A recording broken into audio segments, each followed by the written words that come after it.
Roma, año 186 a.C. Eres una joven de 16 años que acaba de casarse con un patricio de 42. Tu familia celebró porque este matrimonio los eleva socialmente. Tu padre negoció la dote durante meses, tu madre te preparó durante semanas, enseñándote qué esperar, cómo comportarte, cómo ser la esposa perfecta para un hombre importante. Pero hay algo que no te dijeron, algo que solo descubres cuando las puertas de la habitación nupcial se cierran y tu nuevo esposo no está solo. Hay otros hombres en la habitación, 5 de ellos, amigos cercanos de tu esposo. Y cuando miras a tu esposo con confusión, con el inicio del pánico subiendo por tu garganta, él sonríe. Te explica con voz completamente casual que esto es tradición, que sus amigos tienen derecho a presenciar. Algunos tienen derecho a más que presenciar. Esto se llama el ius primae noctis en su forma más extrema. Pero no es la versión medieval que quizás conoces de películas o leyendas. Esta es la versión romana, la real, la que los historiadores del imperio mencionaron brevemente y luego enterraron bajo siglos de silencio, porque admitir que existía destruía cualquier narrativa sobre Roma como cuna de civilización y ley. Y lo verdaderamente perturbador no es solo que pasaba, es que era legal, era esperado, era parte del tejido social de cómo Roma entendía el matrimonio, la propiedad y el cuerpo femenino. Hoy vas a conocer lo que realmente pasaba en las noches de bodas romanas, no la versión romántica, no la versión que preserva nuestra ilusión sobre la grandeza romana, la verdad documentada en fuentes que Roma intentó activamente destruir y que solo sobrevivieron porque algunos cronistas se negaron a olvidar. Si historias como esta te impactan, si crees que necesitamos confrontar la verdad completa sobre las sociedades que nos enseñaron a admirar, ayuda a este canal a crecer. Dale like y suscríbete. Tu apoyo permite que estas verdades dejen de ser enterradas bajo narrativas más cómodas. Para entender cómo llegamos a rituales de noche de bodas tan brutales, necesitas entender algo fundamental sobre cómo Roma conceptualizaba el matrimonio. No era sobre amor, no era sobre compañerismo, era transacción de propiedad. Cuando un padre romano daba a su hija en matrimonio, literalmente la estaba transfiriendo de su patria potestas, su poder paternal, a la manus, el control del esposo. La palabra manus significa literalmente mano, como en ahora te tengo en mi mano, te poseo. Y como cualquier transferencia de propiedad importante, requería verificación. Testigos, prueba de que la transacción se había completado apropiadamente. Aquí es donde empieza lo verdaderamente enfermo. La consumación del matrimonio no era momento privado entre dos personas, era acto público. Había testigos obligatorios, y dependiendo de la clase social y el periodo específico de la historia romana, esos testigos tenían diferentes niveles de participación. En las clases patricias altas, especialmente durante la República tardía y el Imperio temprano, existía práctica llamada testimonio de consumación. Después de la ceremonia, después del banquete, la novia era llevada a la habitación nupcial. El esposo entraba. Y entonces entraban los testigos. Estos eran amigos cercanos del esposo, hombres de estatus similar. Y su función oficial era verificar que la novia era virgen y que el matrimonio había sido consumado apropiadamente. ¿Cómo verificaban eso? Observando. Directamente. Durante el acto, había protocolos. Los testigos no podían tocar. Esa era la línea teórica, pero podían mirar, podían comentar, podían hacer bromas, podían apostar sobre aspectos específicos del acto. Y la novia, frecuentemente una adolescente que nunca había sido tocada sexualmente, tenía que permitir esto, porque resistirse, mostrar vergüenza excesiva, incluso llorar demasiado, todo eso podía ser interpretado como rechazo al matrimonio, como falta de respeto al esposo, como comportamiento inapropiado que podía dar al esposo causa para divorcio inmediato. Imagina eso. Imagina ser esa niña de 16 años. Tu primera experiencia sexual no solo está siendo observada por extraños, sino que tienes que actuar como si fuera normal, como si estuvieras agradecida. Porque tu futuro completo, tu posición social, tu supervivencia económica, todo depende de que este hombre esté satisfecho. Pero espera, se pone peor. En algunos contextos, especialmente en matrimonios entre familias particularmente poderosas donde había mucho en juego, la verificación de virginidad era más invasiva. Había mujeres especializadas llamadas probatio virginitatis, literalmente probadoras de virginidad. Antes de la consumación, estas mujeres examinaban físicamente a la novia y después del acto examinaban evidencia física de que había sido virgen. Buscaban sangre, específicamente. Si no había suficiente sangre visible, podía haber cuestionamientos. Podían acusar a la novia de no haber sido virgen y eso podía invalidar el matrimonio completo, lo cual creaba situación imposible para las novias. Porque no todas las mujeres sangran la primera vez. Es hecho anatómico simple. El himen puede romperse de múltiples formas no sexuales, o puede ser particularmente elástico y no romperse incluso durante sexo. Pero Roma no conocía o no le importaba la fisiología femenina real. Esperaban sangre, y si no la obtenían, asumían fraude. Hay registros de matrimonios anulados, de novias devueltas a sus familias en desgracia, porque no sangraron suficientemente durante la noche de bodas. Y esas mujeres quedaban permanentemente manchadas. Ninguna familia respetable las aceptaría después. Frecuentemente terminaban como prostitutas, porque no había otra opción económica disponible. Entonces algunas mujeres, algunas madres preparando a sus hijas, desarrollaron métodos para garantizar sangre. Pequeños cortes hechos deliberadamente antes del acto. Sangre de animal escondida y liberada en momento apropiado. Trucos desesperados para navegar sistema diseñado para destruirlas. Y todo esto era conocido. Era discutido abiertamente en textos médicos romanos. Sorano de Éfeso, médico del siglo II, escribió explícitamente sobre estas prácticas en su tratado ginecológico. No las condenaba, simplemente las documentaba como parte normal de la vida romana. Pero aquí viene la parte que los historiadores realmente prefieren omitir. En algunos casos, los testigos no solo observaban. Hay fuentes principalmente satiristas como Juvenal y Marcial que describen práctica llamada diversorium, literalmente desvío, donde después de que el esposo consumaba el matrimonio primero, los testigos tenían turno. Los apologistas romanos y los historiadores modernos incómodos con esta realidad argumentan que los satiristas exageraban, que estas eran críticas hiperbólicas de decadencia moral, no descripciones literales, pero hay demasiadas referencias independientes, demasiados fragmentos de diferentes autores, diferentes periodos, diferentes contextos, y hay evidencia legal que sugiere que esta práctica era lo suficientemente común como para requerir regulación. Escribe en los comentarios si crees que Roma merece ser celebrada como cuna de la civilización cuando permitía prácticas como estas. Dime qué parte de esta historia te resulta más perturbadora. Había ley romana del periodo de Augusto, parte de sus reformas morales, que específicamente prohibía que más de 3 testigos estuvieran presentes durante consumación matrimonial. ¿Por qué necesitas ley limitando número de testigos si la práctica de testigos no era estándar? ¿Y por qué 3 es el límite si lo apropiado sería 0? La respuesta incómoda es que Augusto no estaba prohibiendo la práctica, estaba regulándola, estaba diciendo que había ido demasiado lejos, que necesitaba control, pero no que necesitaba terminar. Y esa ley específicamente no mencionaba qué podían o no podían hacer esos testigos, solo cuántos podían estar presentes, lo cual deja implicación aterradora de que lo que hacían mientras hubiera 3 o menos era aceptable. Esta práctica no era universal, variaba por clase, región y periodo.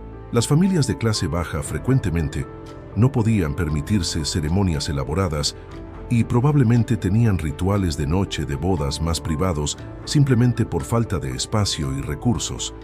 Pero en las clases que creaban leyes, que escribían historia, que definían cultura romana, era lo suficientemente común como para ser mencionado repetidamente en fuentes primarias. Y había variación específica que era aún más brutal: el matrimonio cum manu versus sine manu. Matrimonio cum manu significaba que la esposa pasaba completamente bajo control del esposo. Perdía todos los derechos legales. Se convertía efectivamente en su propiedad, al mismo nivel que sus esclavos. Matrimonio sine manu permitía que la mujer mantuviera ciertos derechos, permaneciera bajo protección nominal de su familia de origen. Adivina qué tipo de matrimonio involucraba rituales de noche de bodas más invasivos. Cum manu. Porque si la mujer se estaba convirtiendo en propiedad completa, la verificación de esa propiedad necesitaba ser exhaustiva. Y había elemento adicional que hace esto aún más nauseabundo. Muchas de estas novias eran niñas.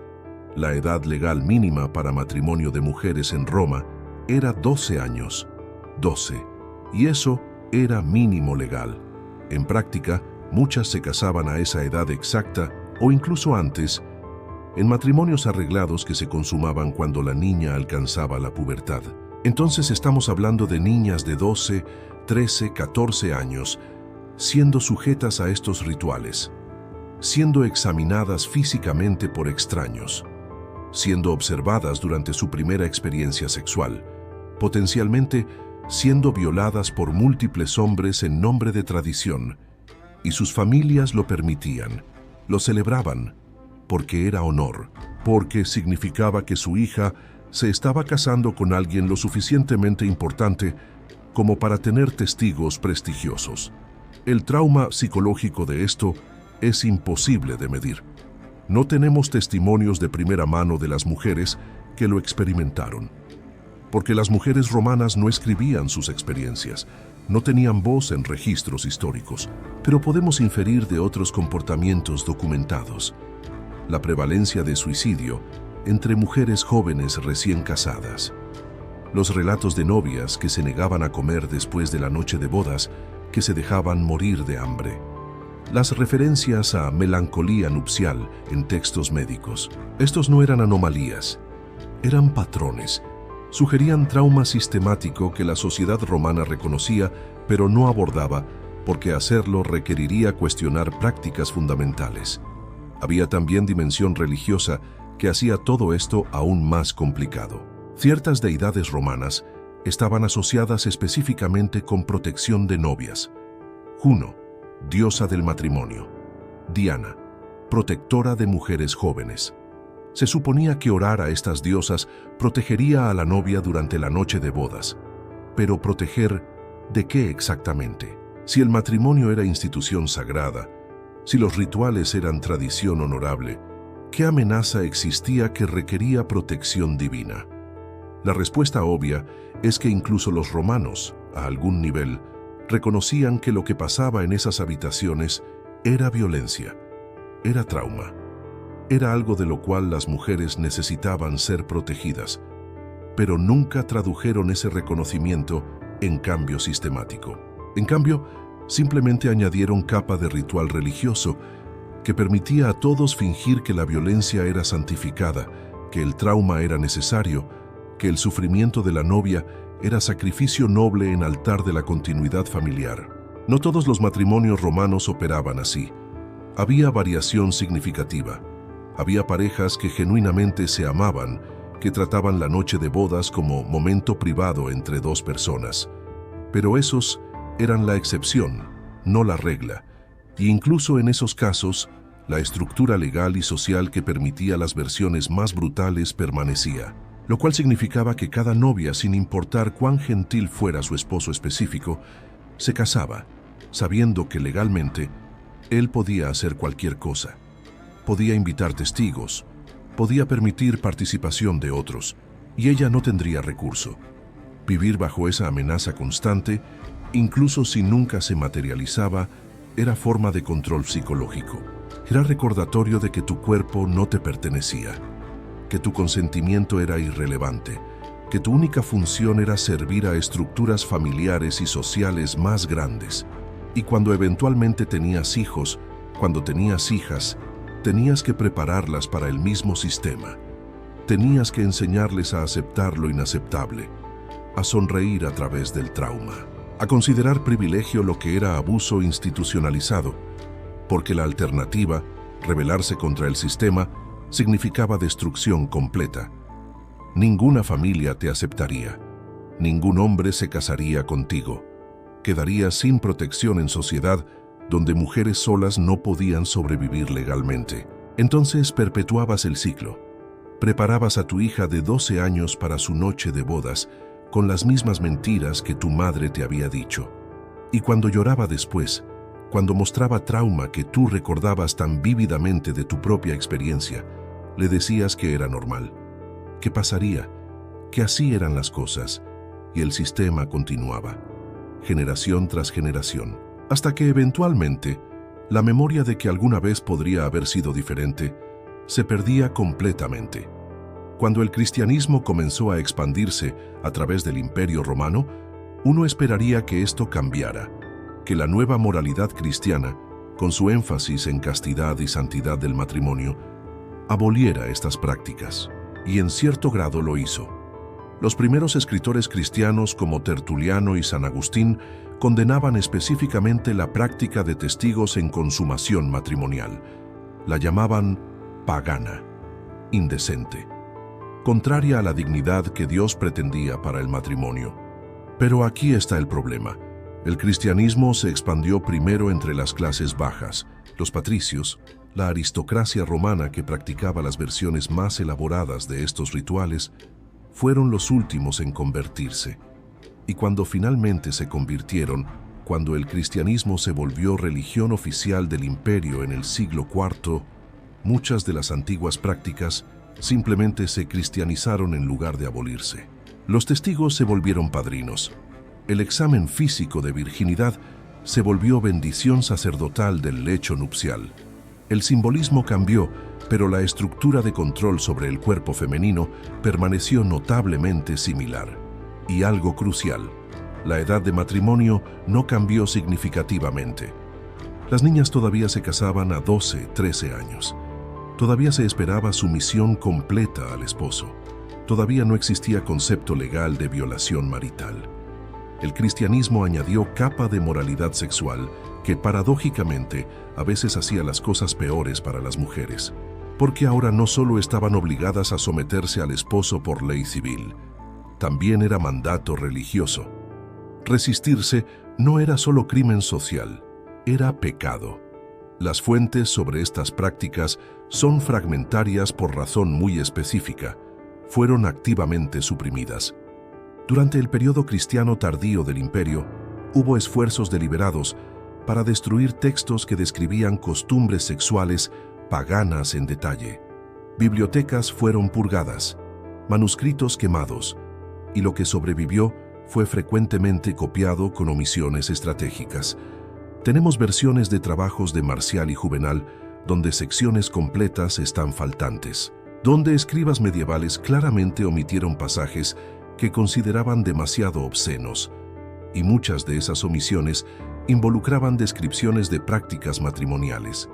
Los historiadores modernos pueden reconstruir algo de esto a través de fragmentos, referencias cruzadas y textos que sobrevivieron en traducciones árabes o griegas que los censores cristianos europeos nunca encontraron. Pero es completamente posible, probable incluso, que las prácticas reales fueran aún peores de lo que podemos documentar, que los detalles más brutales fueron los primeros en ser borrados porque eran los más inconvenientes para la narrativa de Roma como civilización noble. Lo que sobrevivió fue suficiente para saber que algo horrible estaba pasando, pero probablemente no suficiente para entender completamente la escala. Y hay otra razón por la cual esto fue borrado: proteger la reputación de familias específicas. Muchas de las grandes familias del Imperio Romano continuaron siendo poderosas incluso después de la caída de Roma. Sus descendientes se convirtieron en nobleza europea, y esas familias tenían interés en que sus ancestros fueran recordados como estadistas nobles, no como perpetradores de violencia sexual sistemática. Entonces pagaban a cronistas para omitir detalles inconvenientes. Pagaban a la iglesia para que textos problemáticos desaparecieran. Y gradualmente, La historia fue reescrita en versión más limpia. Para cuando llegamos al Renacimiento, cuando Roma estaba siendo redescubierta como ideal cultural, las prácticas más oscuras habían sido borradas tan completamente que los eruditos podían celebrar virtudes romanas sin confrontar vicios romanos. Y esa versión sanitizada es la que heredamos, la que nos enseñan en escuelas. Roma la grande, Roma la civilizada, Roma de leyes y acueductos y filosofía estoica. Todo cierto, pero terriblemente incompleto. Porque la misma civilización que nos dio derecho romano y arquitectura monumental también institucionalizó violación como ritual matrimonial. Y esa contradicción necesita ser confrontada, no ignorada. No todas las novias romanas experimentaron la versión más brutal de estos rituales, pero todas vivían bajo sistema que los permitía, que los normalizaba, que los protegía legalmente. Y esa amenaza constante, esa posibilidad siempre presente de que tu noche de bodas podría ser trauma público en lugar de momento privado, afectaba a cada mujer casándose en Roma. El trauma no requiere que lo peor realmente pase. Solo requiere que sepas que podría pasar, que no tienes control, que tu cuerpo, tu dignidad, tu humanidad básica, todo está sujeto a caprichos de hombres que la ley empodera completamente y nunca responsabiliza. Eso es lo que el sistema romano hacía a las mujeres, no solo a través de los actos específicos de violencia, aunque esos eran reales y devastadores, sino a través de la estructura completa que convertía sus cuerpos en campos de batalla donde se negociaba poder masculino. Y cuando finalmente morías, después de vida de navegar este sistema, de criar hijas dentro de él, de perpetuarlo porque no tenías alternativa, te enterraban con epitafios que celebraban tu castidad, tu fidelidad, tu sumisión apropiada, como si esas virtudes hubieran sido elecciones en lugar de requisitos impuestos, como si hubieras tenido agencia en lugar de haber sido propiedad transferida de padre a esposo hasta la muerte. Las lápidas romanas están llenas de estos epitafios, mujeres celebradas por ser esposas perfectas, madres perfectas, nunca como personas completas con deseos propios, con trauma procesado, con vidas vividas en sus propios términos, porque vivir en tus propios términos no era opción. Y las que intentaban, las que se rebelaban contra el sistema, desaparecían de registros históricos completamente. Hoy, cuando visitamos ruinas romanas, cuando admiramos el Coliseo o el Panteón, cuando estudiamos filosofía estoica o derecho romano, raramente pensamos en las habitaciones nupciales, en las niñas de 12 años siendo examinadas por extraños, en los testigos observando consumación, en las madres enseñando a sus hijas a disociar durante trauma porque era única forma de sobrevivir. Pero esas habitaciones eran tan romanas como cualquier monumento. Ese trauma era tan fundamental para el sistema como cualquier ley. Y olvidarlo, ignorarlo, preferir la versión sanitizada, es traicionar a cada mujer que sufrió bajo ese sistema. Es permitir que su dolor sea borrado en nombre de preservar nuestra admiración por civilización que los causó. Roma fue grande en muchas formas, pero fue construida sobre cuerpos rotos, sobre trauma normalizado, sobre violencia tan institucionalizada que se volvió invisible. Y esa verdad necesita ser nombrada, no para destruir todo lo valioso que Roma nos dio, sino para tener entendimiento completo, honesto de qué era realmente esa civilización. No solo sus triunfos, también sus horrores, especialmente los horrores que deliberadamente intentó borrar. Aquí no contamos versiones románticas de la historia antigua. Contamos las verdades que imperios intentaron enterrar, que incomodan nuestra admiración por civilizaciones celebradas. Suscríbete a Historias Cabronas para conocer lo que realmente pasaba detrás de monumentos que nos enseñaron a reverenciar. Porque entender la historia completa, incluyendo las partes que fueron activamente borradas, es la única forma de aprender realmente de ella.